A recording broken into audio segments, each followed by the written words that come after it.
अफरानुल्लाह खान साहब, आप लोग इमरान खान साहब को धांधली से अभी तो लेटली आपने हरवाया, पहले को केसेस मैनिपुलेट करके जिस तरह के इल्ज़ामात लगे हैं कि बाकायदा तौर पर रियासती प्रेशर के नतीजे में फ़ैसले करवाए, इमरान खान साहब को जेल में भिजवाया और इतने बड़े बड़े अलकाबात से नवाज रहे हैं आज रऊफ़ हसन साहब, तो आप लोग कैसे इन्वेस्टिगेट करवाएंगे? आप लोग तो चाहेंगे कि इस इन्वेस्टिगेशन का कुछ ना निकले। जी बिस्मिल्लाहिर्रहमानिर्रहीम। देखें, सबसे पहली बात तो ये है कि रऊफ़ हसन साहब ने जो आज एलिगेशंस लगाई हैं chief justice Islamabad high court पे, वो जो है इंतहाई शर्मनाक है और ये अदलिया पे दबाव डालने के बराबर है और ये दूसरों को बताते हैं कि रूल ऑफ लॉ क्या होता है और जो है आइन क्या है, कानून क्या है। इनको ख़ुद इस बात का लिहाज होना चाहिए कि आप टीवी पे बैठ के, क्योंकि उन जजों ने साइन नहीं किया उस डॉक्यूमेंट को जिसको आप लोग अपनी सियासत के लिए इस्तेमाल कर रहे हैं, इसलिए आप उनके ऊपर अब मज़ीद दबाव डाल रहे हैं। ये बात इंतहाई शर्मनाक है।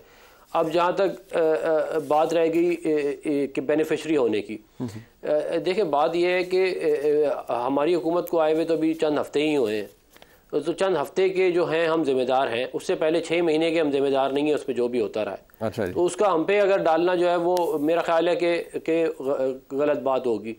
फिर ये बात की गई कि ये जो है ये बड़ा जुल्म हो गया जी, ये तो एग्जेक्टिव को देना ही नहीं चाहिए था, ये तो खुद जजों को अपने पास रखना चाहिए था इस मामले को।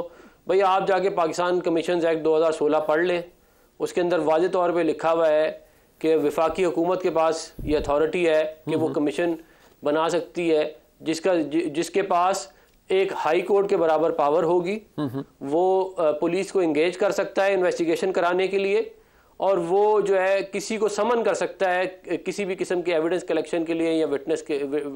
आपके नज़दीक वैसे ये इंक्वायरी कमीशन ये कर पाएगा अफनान साहब? ये जिसको आप कह रहे हैं, हमारी बात है इंक्वायरी कमीशन एक्ट के तहत ही होगा, बट सवाल ये है आप कह रहे हैं उसके पास इतना इख्तियार होगा, जो इल्ज़ामात हैं वो तो बसद एहतराम अल्फाज इस्तेमाल हुए हैं ISI ऑपरेटिव्स, जिन का जिक्र किया गया है कि फ़लाना सेक्टर कमांडर, आपका ख्याल है कि कोई कमीशन इनको तमाम शख्सियात जो भी जिनको एलेज किया गया है इनको बुलाएगा, इनसे बाज़पुर्स कर सकेगा, सवाल पूछ सकेगा?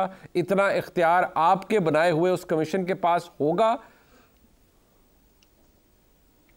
देखिए, बात यह है कि हम कमीशन बनाएंगे और ये मेरे अंदाज़ा है कि एक अच्छे जो रेपुटेशन वाले जज होंगे वो उसको हेड करेंगे और सीनियर ऑफिसर्स जो हैं गवर्नमेंट के वो उसके मेंबर्स होंगे। अच्छा जी। अगर फ़र्ज़ करें आपकी बात मान ली जाती है, आपकी बात मान ली जाती है क्योंकि आपकी बात में वज़न है कि अगर वो नहीं बुलाते तो फिर तो ज़ाहिर है फिर तो कोई इंक्वायरी नहीं होगी ना, फिर तो सारे पाकिस्तान को नज़र आ जाएगा कि कोई इंक्वायरी नहीं है, जज साहबान को भी नज़र आ जाएगा, तो मामला जो है वो दोबारा सुप्रीम कोर्ट के पास चला जाएगा। मेरा ज़ाती तौर पर ख्याल ये है कि इसके अंदर ये बहुत ही एक संजीदा मामला है, ये है ही सारा मामला उनसे रिलेटेड, तो ये कैसे हो सकता है कि इंक्वायरी के अंदर आप उनको बुलाएं ना? अगर आप उनको बुलाएंगे नहीं तो इंक्वायरी कैसे कंडक्ट होगी? ये एक बात। दूसरी बात ये है कि जो इससे भी आम बात है जिसको प्राचा साहब ने टच किया है, वो जो एलामिया का जो पैराग्राफ है उसके ऊपर लोगों को तवज्जो देने की ज़रूरत है। वो उन्होंने जड़ को पकड़ा है मसले की बुनियादी तौर पर कि आप वो लेजिस्लेशन लेके आएँ जिसके तहत जो है ये एजेंसीज का जो सारा का सारा काम है उसको आप आइन और कानून के अंडर लेके आए। ये कि बहुत अच्छी एक सजेशन है सुप्रीम कोर्ट की तरफ और उसके ऊपर इंशाल्लाह देखिए मेरी अर्ज सुने वैसे अफनान साहब मैं इतना अर्ज कर दूं, देखें ये 2017 में वाक़या हुआ, बदकिस्मत वाक़या, फैज़ाबाद धरना हमारे मुल्क के अंदर कोई काबिल सताइश काम तो हुआ नहीं था, एक बदकिस्मत इंसिडेंट था। उसके बाद जो कुछ हुआ इस डिटेल जजमेंट को भी आए हुए मेरे ख्याल में पाज साहब भी मुझे करेक्ट करेंगे और खोसा साहब भी, काफ़ी अरसा गुजर चुका है। अब जो रिकमेंडेशन जी तो अब उस दौरान से 2019 में आई है तो 5वां साल तो हो गया है। 5 साल के अंदर उसमें बड़ा क्लियरली लिखा हुआ है कि ऐसी लेजिस्लेशन की जाए जिससे मैंडेट वाजे हो कि इंटेलिजेंस एजेंसीज का मैंडेट क्या है। बड़ा क्लियर है कि वो ओथ के अंदर तो लिखा हुआ है कि वो किसी और मामले में इन्वॉल्व नहीं हो सकते, लेकिन क्या ये कानून साजी इस कमीशन की रिकमेंडेशन पर आपकी हुकूमत ये पार्लियामान करने के लिए तैयार है? वो पार्लियामान जिसके अंदर leader of the house chief executive जनाब शहबाज शरीफ साहब है और वो स्पेयर हेड करेंगे और बताएंगे कि जी ये मैंडेट है इंटेलिजेंस एजेंसीज का, हमने बता दिया कानून के जरिए। क्या आपको उम्मीद है अफनान साहब?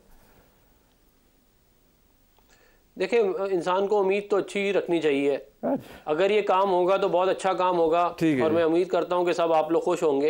अगर ये काम नहीं होगा, तो तब भी सबको पता तो चल जाएगा ना। बिल्कुल ठीक है, ऐसा तो नहीं है कि पता नहीं चलेगा, सारे पाकिस्तान को नजर आ जाएगा ये काम नहीं हुआ। गोया साहब, एक बात है जो अभी पाशा साहब ने बात की है, वो दिल को तो लगती है ना कि कम से कम इस एलामिये के आखिर में ये तो लिख दिया गया कि भाई वो क्लियर लिखा हुआ है कि आपने कैसे चलना है। तो बड़ा अच्छा है, वज़ीर आज़म ने कहा कि वो उन्होंने अश्योर किया कि वो डायरेक्टिव इशू करेंगे कि कोई ट्रांसग्रेस ना करे किसी और डोमेन के अंदर, प्लस जो मैंडेट है वो क्लियर हो जाएगा किसी नई कानून साजी से और ये मामला यहाँ पर सुलझ जाएगा तो अच्छा होता है। लेकिन कम से कम जो ज़बान इस्तेमाल की गई उसको तो बहैसियत एक वकील आपको भी कंडेम करना चाहिए। आपके भी सारे बार और जो जज साहिबान होते हैं, बार और बेंच, उनका आपस में ताल्लुक भी होता है, बट कॉलिंग आउट जजेस with these type of names, ये तो कंडेमनेबल बात है। वैसे साहब, आपकी मैं बहुत रिस्पेक्ट करता हूं, आप बहुत अच्छे जर्नलिस्ट भी हैं और आपका लीगल बैकग्राउंड भी बहुत स्ट्रांग है। देखें, एक रिटायर्ड जज जो है ना, वो फौज और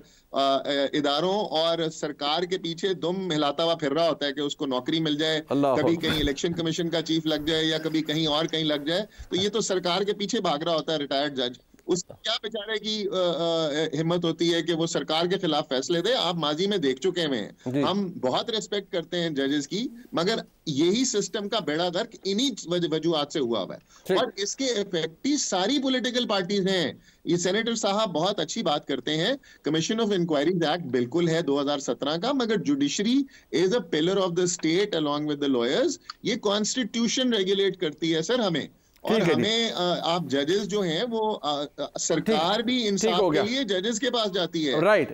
सरकारों का डिस्प्यूट होता है तो भी वो जजेस के पास जाती है। ठीक, अच्छा, तो ये उल्टी गंगा बह रही है, ये नहीं होना चाहिए। उल्टी गंगा, बट लास्ट बट ये I don't know whether you agree और नॉट, बट वो कहते हैं इतना इख्तियार एक रिटायर्ड जज के कमीशन के पास होगा ही नहीं, वो किसको बुलाएगा, क्या पूछेगा और क्या रिजल्ट निकलेगा? पाई साहब, मुनीब साहब, एक मिनट मुझे दीजिएगा जी। आपको याद होगा कि ऑडियो लीक्स पे गवर्नमेंट ऑफ पाकिस्तान ने जो उस वक्त की थी, उन्होंने एक कमीशन बनाया था जिसमें सीनियर पुलिस जज supreme court of Pakistan, Islamabad high court के चीफ जस्टिस और बलूचिस्तान हाई कोर्ट के चीफ जस्टिस उसके मेंबर्स थे जी। और उस पे इनकी पार्टी ने बहुत ऑब्जेक्शन किए कि ये कैसे बना दिया, ये क्यों बना दिया, इनको नहीं बनाना चाहिए था, हमसे पूछा नहीं गया, इधर उधर। चूंकि ऑडियो लीक सारी की सारी ताने बाने इधर जा रहे थे, उसमें मैं अब क्या नाम लूं, सुप्रीम कोर्ट के एक जज भी थे जो अब फारग हो गए हैं, चीफ मिनिस्टर भी थे इन्हीं की पार्टी के, बाकी और सारे थे। अब मुझे बताएं कि वो फाइल हुई, एक हमारे मुअज़्ज़ज़ वकील साहब भी थे, वो फिर एक पिटीशन फाइल हुई और सुप्रीम कोर्ट के मखसूस बेंच ने उसको सेट असाइड कर दिया, उसको रोक दिया, जो स्टेइंग ऑर्डर पास कर दिया। अभी तक वो अब अगर उसे एनालॉजी को इधर लेके आए, अब तो भाई उन्होंने जज का कह दिया, क्योंकि आप हाजिर सर्विस जजों पे एतराज कर रहे थे, अब इस पे भी आप एतराज कर रहे हैं। बात सिर्फ इतनी है कि मुनीब साहब, इख्तियार देखना है, छड़ी किसके पास है, इख्तियार किसके पास है। अगर आप सिटिंग मैजिस्ट्रेट से उसके पावर्स वापस ले लेते हैं तो वो कोई चीज नहीं है, और अगर आप वही पावर्स किसी ऐसे बंदे को दे देते हैं जो मैजिस्ट्रेट नहीं है तो वो करना जानता है तो वो करके बताता है। बिल्कुल ठीक है। सीनियर तरीन जज सारे इख्तियार दिए जाएंगे, बिल्कुल ठीक, वो करेगा। बहुत शुक्रिया जनाब जनाब खोसा साहब, आप हमारे साथ मौजूद थे। सेनेटर अफरान खान साहब, प्रोग्राम के इस सेगमेंट में हम ब्रेक लेते हैं जी, ब्रेक से वापस आएंगे। जस्टिस रिटायर्ड शौकत सिद्दीकी साहब हमारे साथ मौजूद होंगे। अहम बात यह है कि उनके साथ भी बहुत कुछ हुआ जिसकी बाज़गश्त आज हो रही है इस्लामाबाद हाई कोर्ट के अंदर।